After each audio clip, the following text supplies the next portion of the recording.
So it is summertime, honeymoon time, and this is certainly for our newlyweds, but also for people who want to have a renewal weekend, a honeymoon weekend, and you've already been together for a while. Listen up. Hello again, and welcome to Foreplay Radio Sex Therapy. I'm your host, certified sex therapist Laurie Watson, author of Wanting Sex Again, and blogger at Psychology Today and WebMD. And I have with me Dr. Adam Mathews, my co-host, who's a couples therapist, psychotherapist, and president of NCAMFT. Foreplay is dedicated to helping couples keep it hot. Thanks for listening. Now on to today's topic. Honeymoons. We're talking about honeymoons, Laurie. That is a fun time, right? What did you guys do for your honeymoon? Well, we went to a local hotel the first night. And right, us too. Then I realized I did not bring a comb, so I had my hair in braids. And like the next morning I took a shower, no comb. I mean, we have joked my whole married life about the sea witch. You know, about what your hair did. Yeah, about what my hair did. And then we went to Hawaii. We took an early flight. We were in California, so we went to Hawaii. We went to Kauai. Nice. And fancy. We were so naive and dumb. Oh my gosh. But we did have a beautiful stay and a beautiful time. Nice. I mean, it was, I would like to go back. I think I went back, not to Kauai, but I've been back to Hawaii, other islands, different times, but that's really a special place. The sunny side, the south side of the island was gorgeous. Yeah, that's great. Oh, and we got there and our luggage was lost. Oh. But we were honeymooners, so that was okay. Terrible. They gave us bathrobes, but it was hot. I mean, it was like really hot, and so you couldn't wear these terry bath, stuff out on your terrace or anything. We made the mistake of leaving for our honeymoon the next morning at like 5 a.m. Yeah, same with us. It was terrible. We didn't get any sleep. We were exhausted. So I don't really remember the first 3 days of our honeymoon because we were just basically exhausted and just caught up. We went on a cruise.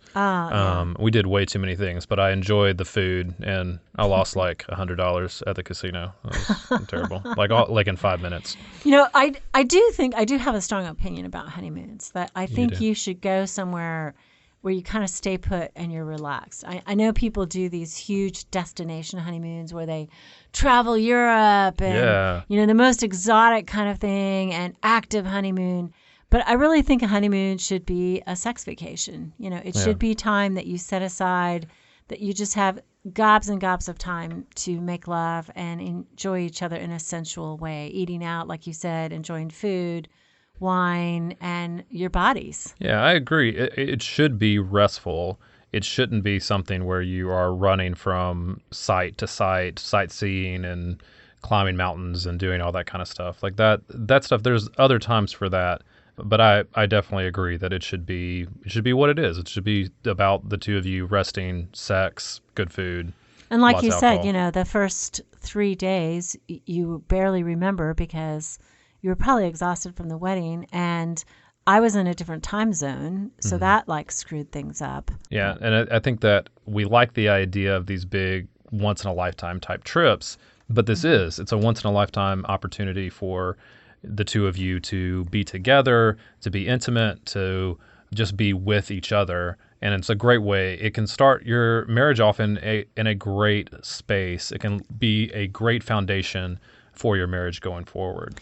And if you have been married or if you have been partnered for a while and you want to have a sex weekend, a renewal that's really devoted to your intimate life, I mean, we highly recommend honeymoon sort of set-asides. Especially I knew a woman who took 4 of them a year. Every quarter, she and her husband went away on a mini honeymoon just for a weekend. And, I just think that's so smart, because oftentimes in seasons of your life, sex can't be the priority. You're exhausted, you got a million kids running around, you're trying to earn a living, and you just don't have hours and hours for sex. So having something to look forward to where you're going away, you're going to have time for intimacy, I think can help get us through bad times, and it can help reset, the clock. It's like, okay, let's reset your physical life with, oh yeah, we used to do that. We like that. Let's add that to the repertoire, or a time to get creative. Yeah, it's a good reminder, right? It reminds you of the good parts of your relationship. I like too people taking baby moons. I think that's a fantastic idea, especially before their first kid. Oh, yeah. Like Do it in the second trimester when you Right. feel good, when you Yeah. feel sexual, not the first one when you feel exhausted, or the third one when you feel clumsy and exhausted. But I think those times are just super important, right? I mean, that's what a honeymoon is. A honeymoon is it's a marker, so to speak. So even though I can't remember the first 3 days, so to speak, like overall, I remember the time together. I remember the time with my wife and us, what we did together. Like it's a marker in our relationship.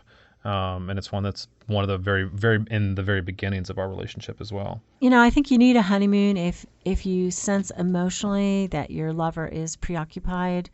Maybe they're stressed at work or stressed with the children, or, maybe you have issues in the sex life and it's like, okay, your partner is seemingly selfish, or there's less sensuality. It's like you are overdue for a honeymoon. Right. And in the beginning, if we're talking about honeymoons for a newly married couple, there are times where their sex right out of the gate may be really great, right? And it may be okay. But more often than not, right, what we talk about is that it can be fairly clumsy. It can be something that is not as smooth as they may hoped it would be. And so the honeymoon can be a time to kind of start to begin to lay some of that groundwork, some of that foundation. And work some things through. Yeah, right? I had a couple call me. They were newlyweds, and they trusted me as an advisor and sexually.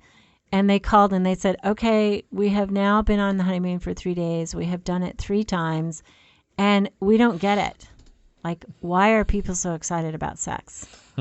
I mean, they were virgins, both of them. And they're like, we really don't get it. And I think that both of them, actually, I think he was climaxing, she was not. And I said, you know what? Really and truly, for your very first experiences, that is kind of normal. I mean, people who have been having sex for a while forget how blasé that first experience was. Like, they were so anxious, so tense. So this is what we want people to work out, is so that by the end of the honeymoon, they're a little more proficient. They know how to get it done. So we want to share some tips with you if you're on your honeymoon, some things that you can talk about that really lay that foundation well for a good sex life that's really going to help build that going forward. Some of these things, most people are not going to have these conversations, but taking an afternoon just to talk about some of these points that we're going to bring up is really going to help lay that foundation and give you a good start and make your honeymoon even better, right? Those things that you're talking about, that really you can work through some of these problems that may arise. And even if they're not problems, it's still going to make your sex life even better. So what do you think, Laurie, what's the first thing that they need to talk about on their honeymoon? So the first thing I want them to do is savor and have a fantasy about initiation and seduction. How do they like to be seduced? When they think in their minds about the beginning of sex, maybe they have multiple, fantasies, and that's great. It's like it gives your partner options. But maybe you can tell them, do you like a soft, subtle touch? Do you like your partner to kiss the back of your neck? Do you want your genitals grabbed? Do you want just clever innuendo, sexy talk? Or do you want somebody to just be bold and say, I want you, I want sex? That stark, obvious initiation really turns you on. I think that it's best that you initiate the way your partner likes it, and learning what they like. This would be my first conversation that I'd want you to have. Yeah, because it keeps you from assuming that you're going to have the same preference, right? Because you're different people. You're still learning about each other at this point. So being able to know that you're different and know what your partner likes is really important. I think the other one is just who should initiate and why they should initiate, right? Do you like being the seducer or the seduced? Is there some gender norms that you're conforming to, or are they different? Do you think you should take turns initiating? Just how do you want that initiation to go? Who is responsible for it? I think that it just clarifies that expectation and keeps you from having the conversation, well, you should initiate more or I should initiate more, and getting off track with those expectations. Yeah, and I work with people who are very rigid in this way, where they truly, one of them never initiates. Never. I mean, they think about sex, but they literally never initiate. So if this is a honeymoon redo, I mean, you might want to be very reassuring to your partner about how feeling desired is communicated when they initiate and how much you long for that. And you recognize this is a really brave thing for them to do. How can you make it easier for them? Guarantee that they're going to get a great big yes. Yes. And a great big smile, that your face is going to light up. That might encourage your already lover to, be a little bit braver. Well, let's take a break. We got 8 more tips to give you about some things you should talk about on your honeymoon to help lay that foundation. And so let's do that right after the break. So we want to remind all of you that we are thankful for the way you've shared the podcast. We continue to grow. It is our greatest honor when you share with a friend the work that we're doing in trying to help people reframe their sexual life in a way that is understandable and not so mysterious, so that they can make positive changes and strengthen their marriages and their partnerships. And I think the last thing we'd like to say is both of us are doing intensives. Our summer schedules are getting filled up. So if you would like to work with us, let us know and call our centers. You can find us at foreplayradiosextherapy.com. And if you like what we're doing and want to help support us, we'd love for you to rate and review us on iTunes. It'd be super helpful for us. So thanks for listening. All right, we're back talking about honeymoons and some 10 things that you can talk about or do on your honeymoon to help lay a foundation for a good sexual life to come. So, Laurie, spice it up for us a little bit. We also want you to take time for a sexual task, and that's to do a full body massage. So naked, front and back. Try for like the first 30 minutes to explore every part of your partner's body, feeling what it's like to touch them. Use a lubricant or a massage oil. Coconut oil, again, still really good. But, there's like cool massage oils, almond oil, things like that are lovely. And just take a long, long time at enjoying their body naked and seeing them before you actually try to arouse them. So I'm talking like a 30-minute front and back massage before you actually touch their erogenous zones and start to arouse them sexually. Yeah, this is you're talking about exploration, right? Yeah. Exploring each other's body. And being explored. Kind of like Magellan discovering the New World, right? That is right. Yeah. Yeah. That is a good one, especially in the beginning, to kind of know your partner's body, right? And especially because I imagine that this would also help you know how they like to be touched, pressure, like where things are, finding all the It also breaks parts down inhibitions, just to really enjoy the naked body and how lovely it feels to be so open and vulnerable with each other. Absolutely. What's next on your list? My next on the list is make a list of all the places you want to christen when you get home to your new home.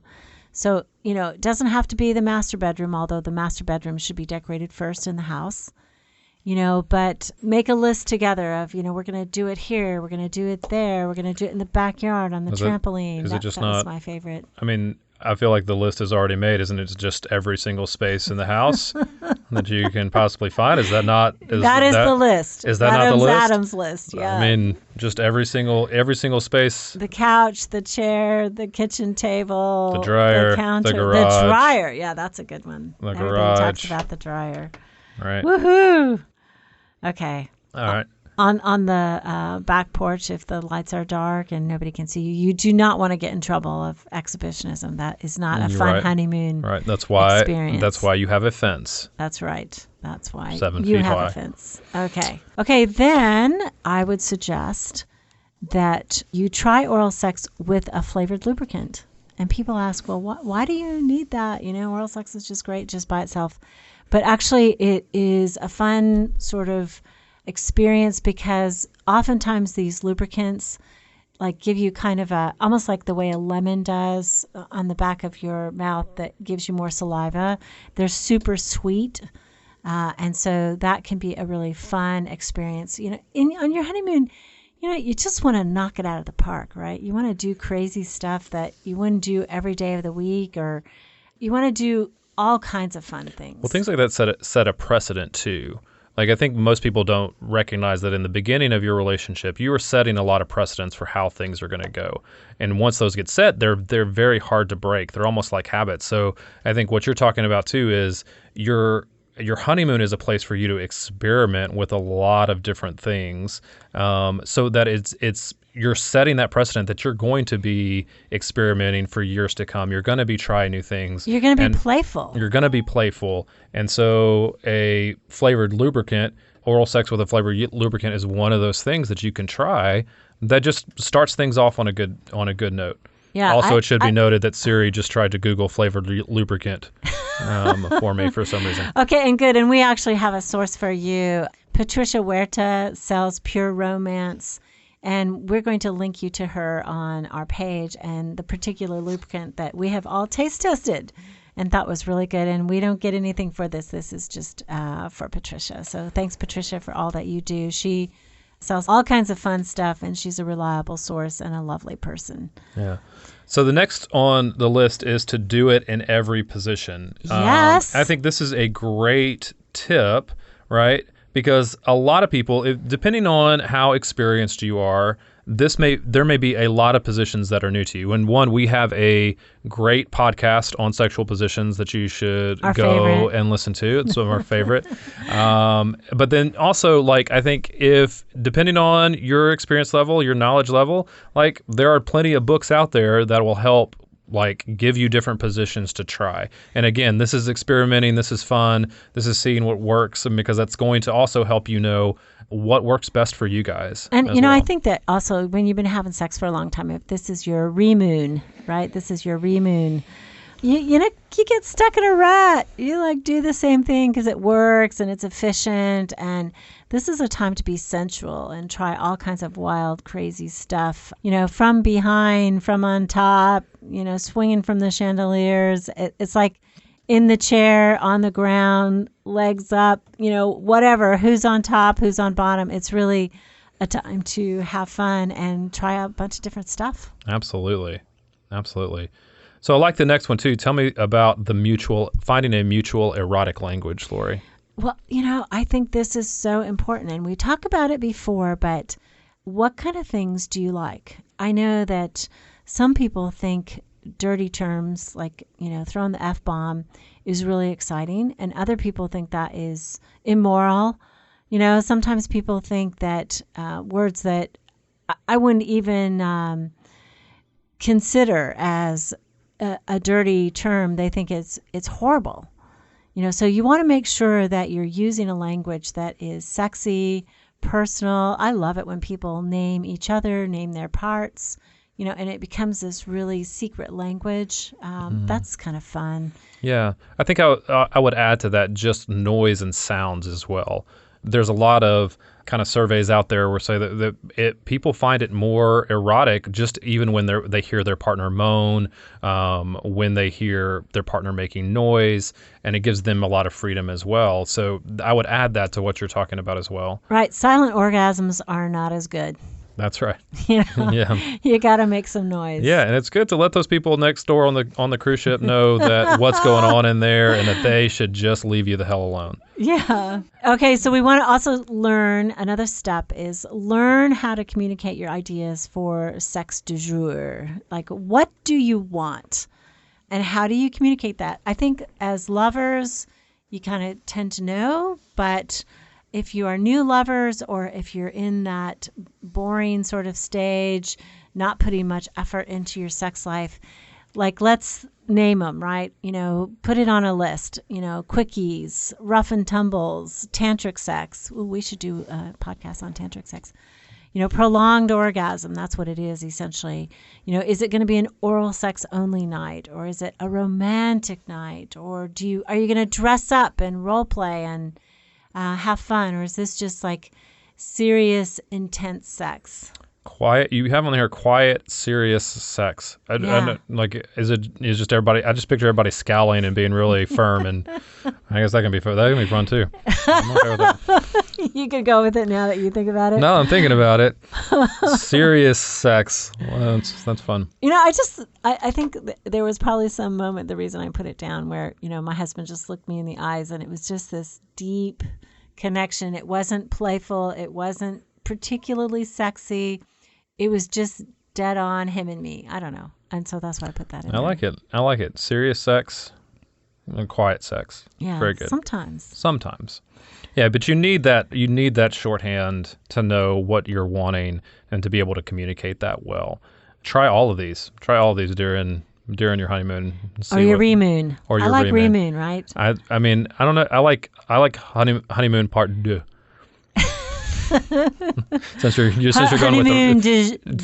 with the French. So Adam, you just got back from Paris, and you should be able to say that really well. I know all the French. Honeymoon deux. But then the next one we have is about touching and how to give directions for touching as well. Oh, right? Yeah. I mean, I think this is an important one. We talked about it a little bit with the massage, but being tactful in the way that you communicate how you like to be touched, where you like to be touched, telling them, learning how to say, do more of this, or stop, I don't like that. Those kind of directions, being able to talk during sex and give directions about how you like to be touched are incredibly important. And I think sometimes using numbers, like that's a 1, that's a 2. Sometimes I have couples in my office start touching each other's arms only, obviously.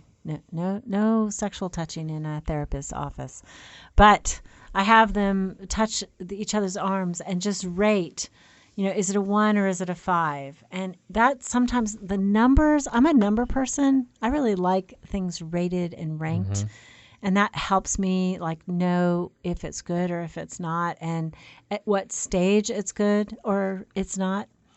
So that's what I would suggest is do a numbers game.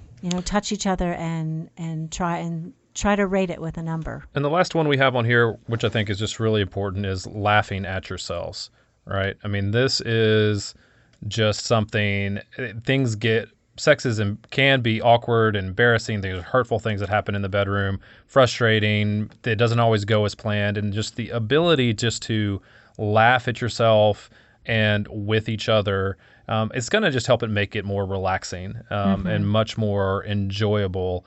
You can work those things out. Those things are going to be able to be worked out. But this is supposed to be fun, right? Yeah. It's supposed to be pleasurable. It's supposed to be enjoyable.